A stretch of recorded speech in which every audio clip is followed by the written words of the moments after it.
All right, so how do you answer the prophecy, Pastordowell, that Jesus said, look at his temple. Look at his temple right here. There shall not be one stone left up on another.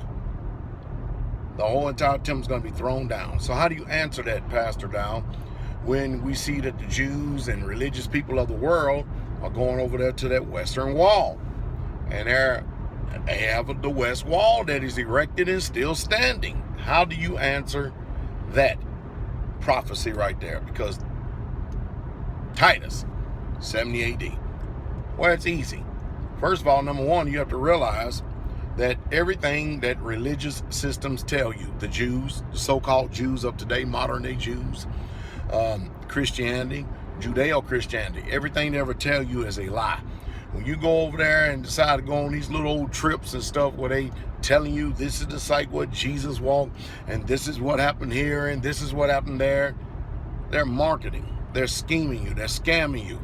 And then these ministers are making a kickback by making all this money by planning trips to Jerusalem to show you the holy sites and so forth and so on. The truth is that Western Wall is not part of the temple. That Western Wall is part of the Roman fortress, and the name of that fortress is Fort Antonio.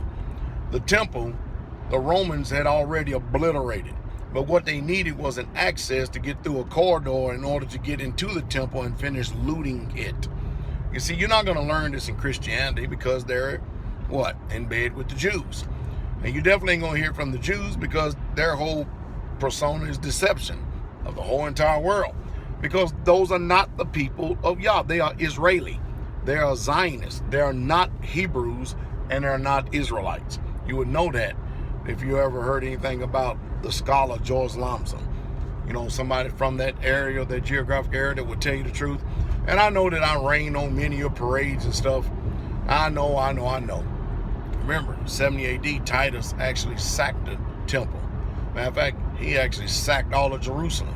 And then the exiles of the Israelites, talking about of Judah, Benjamin, and Levite, they went off into Africa and they hid themselves there. There was no Hebrew Israelites that went north during the siege of Titus. No, they didn't. Of course, again, I understand what religious folks and what religious people have done to your minds out there. But you just heard the truth. And that's the true straight way. You want to learn more, maybe you'll start listening to Pastordowell rather than these religious heretics.